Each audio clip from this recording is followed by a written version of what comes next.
Muy buenas, ¿cómo están estudiantes? Espero se encuentren bien. Eh, Iniciamos entonces la primera clase de virtualidad pues, por las circunstancias que todos ya conocemos. Y vamos a hablar entonces en el marco de grado séptimo del primer trimestre sobre plantas aromáticas, condimentarias y medicinales, que vamos a arrancar entonces pues con algunas generalidades de las plantas aromáticas.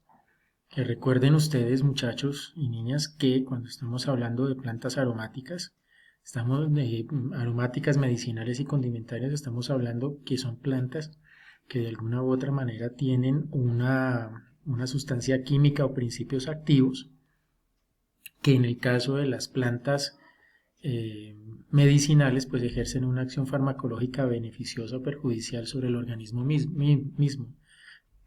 Y vemos también que pues estamos hablando también de esos principios activos, tanto las plantas medicinales, pues estamos hablando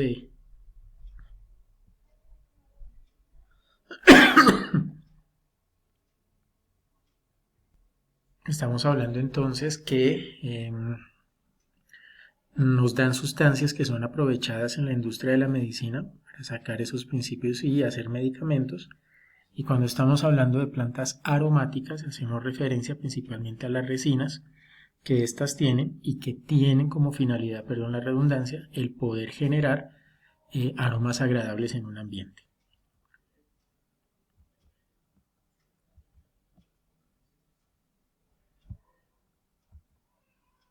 Bueno, con respecto entonces a los métodos de propagación de las plantas, vemos entonces que es el primer paso, es el proceso de propagación, la selección del material vegetal con características agronómicas superiores. Cuando estamos hablando de esas características agronómicas superiores, hacemos referencia principalmente a las características que nosotros queremos tener en nuestro cultivo. Es decir, la cantidad de biomasa que vamos a tener en nuestro producto, es decir, qué tan grande, qué tan frondosa queremos nuestra planta, que sean resistentes a algunas condiciones del medio, como la temperatura, la humedad, por ejemplo, y por qué no decirlo también a las inclemencias del tiempo como el clima. Adicionalmente, para este tipo de plantas se requiere garantizar la cantidad y calidad de sus principios activos, es decir, que estas plantas, cuando nosotros hacemos nuestros procesos de propagación y de selección de material, lo que hacemos es que propagamos principalmente en la cantidad y la calidad de sus principios activos, es decir, de las sustancias químicas que permiten esos efectos benéficos para nuestra salud. Cuando estamos hablando de esa propagación, tenemos en primera instancia hablar de la selección natural, en donde tenemos que tener en cuenta un aspecto botánico, es decir, el número de plantas presentes, pero también las adaptaciones que la planta misma ha tenido a su medio ambiente. Si este aspecto botánico, es decir, la planta es sana y tiene una buena adaptación, por consiguiente, podemos decir que vamos a tener un componente genético óptimo para nuestro cultivo. Y si tenemos un componente genético óptimo, es decir, resistente, de buen porte, que da una buena cantidad de biomasa y de elemento químico, pues nosotros precisamente hablamos que los elementos químicos presentes en la planta van a ser de tanto de buena cantidad como de buena calidad. Hay que tener en cuenta, muchachos, que cuando hablamos de la selección natural, en este caso no hay una intervención del hombre en el ambiente, digámoslo así, de la planta como tal. El aspecto 2 y el aspecto 3, para tener en cuenta para la propagación, tenemos la hibridación, que no es otra cosa más que la formación de híbridos. ¿Qué quiere decir híbridos? Que yo tomo dos especies diferentes para, como bien dice, razas de la misma especie o de especies próximas o distantes, esto con el fin de optimizar algunas características de estas plantas para poderlas manifestar de alguna manera y tener entonces una producción buena de nuestro producto que nosotros deseemos. Un ejemplo, simplemente un ejemplo de una hibridación es, por ejemplo, el tomate de árbol con mora, que nosotros conocemos, o la naranja, o la guayaba pera, también es un muy buen ejemplo de estos. Hay que tener en cuenta que estos híbridos no son elementos que van a generar semilla, por consiguiente son que vamos a tener otros métodos de reproducción con ellos en este caso. Y el mejoramiento clonal pues hace alusión principalmente a lo que se hace en un laboratorio bajo unas condiciones controladas, bajo unos elementos nutrientes correspondientes, y que nosotros vamos a utilizar simplemente muestras, pequeños tejidos de las plantas que nosotros queramos.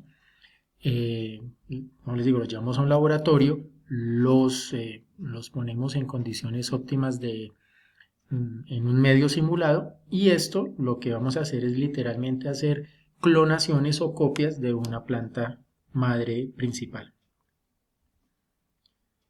En resumen, podemos decir que la selección del material la podemos tener en cuenta desde la vista de la selección natural. Recuerden que aquí no hay intervención del hombre.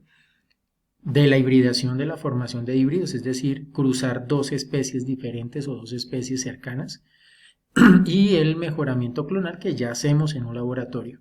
Estas dos literalmente son hechas por el hombre, tienen la intervención del hombre, y estas principalmente están dadas a la conservación de características ideales para nuestros productos. La selección natural tiene la virtualidad, digamos así, de generar variabilidad genética, es decir, que no todos se van a parecer cuando hay métodos de reproducción sexual, que ya vamos a ver, pero vemos que estas dos también tienen unas ventajas y desventajas que más adelante les iré a decir. Cuando estamos hablando entonces de la propagación como tal, entonces tenemos dos fenómenos: el fenómeno sexual y el fenómeno asexual en las plantas. Hay que recordar entonces que cuando hablamos de reproducción sexual, estamos hablando de la flor, literalmente implica la flor, y sus órganos sexuales, es decir, el gineceo, la parte femenina, acá está, por el cual está compuesto, y luego tenemos el androceo, que es este que está acá, y sus partes representativas, gametos masculinos y el gameto femenino, es decir, la parte masculina y la parte femenina. Cuando estamos hablando entonces de reproducción sexual, hablamos de la unión de dos gametos, tanto uno masculino como uno femenino. El femenino es el óvulo, que lo encontramos acá, y el masculino, que es el grano de polen, que lo vamos a encontrar en esta parte, en las anteras. ¿Cómo se realiza? Miremos esta animación.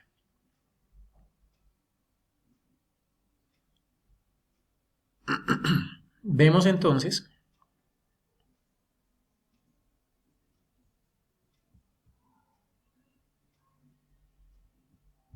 entonces que el polinizador, en este caso una abejita, llega con su grano de polen, lo deposita en la parte femenina de la flor. Luego de esta se va a formar, o este polen va a formar un tubo polínico que va a llegar entonces al óvulo de la planta, de la flor en este caso. Luego de que está fecundado, los pétalos van a caer y luego me va a formar un fruto. Entonces, ¿qué es un fruto? No es otra cosa más que una flor modificada, y el resultado de la reproducción sexual en este caso es la formación de semillas. Bueno. Tenemos luego la reproducción asexual, es en donde no intervienen gametos. También se reconoce como reproducción vegetativa o clonación. Se define como la reproducción de una planta a partir de una célula, un tejido, un órgano, como raíces, tallos, ramas, hojas o flores. Un buen ejemplo de esto es lo que hacen las abuelitas, de pedir unos coditos, por ejemplo. Y esto es una buena manera de tener, por ejemplo, un método de propagación. La papa también es otro elemento que se puede propagar vegetativamente por simplemente la siembra de la misma papa. La propagación vegetativa o asexual tiene tres variantes principales. Entonces, la primera es realizar a través de partes vegetativas, los rizomas, por ejemplo, las estacas, luego los coditos que las abuelitas conocen, los bulbos como la cebolla, por ejemplo, tubérculos como la papa, estolones como en las fresas, tallos y hojas. La segunda es en la propagación por medio de injertos, que ya lo vimos nosotros, esta es la formación de híbridos. Y la tercera es in vitro o la clonación por medio de células o tejidos específicos en medios controlados. Recuerden ustedes que principalmente la reproducción asexual es la formación de clones a partir de una planta madre. Las ventajas que tienen entonces es que conservan genotipos superiores que determinan características genéticas favorables. Les repito, qué tan grande quiero una planta, qué tan resistente puede ser a las condiciones atmosféricas adversas, qué tanta cantidad de elemento químico o de fitoquímico quiero, la concentración de los mismos, por ejemplo.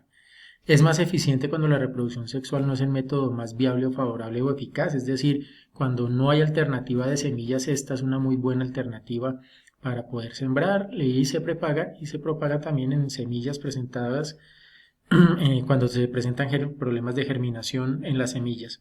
Vemos también las desventajas, obviamente, pues dispersa enfermedades principalmente virales y bacterias y no permite la recombinación genética, es decir, que no permite que haya variabilidad y que podamos tener diferentes maneras de ver las plantas, digámoslo de esa manera.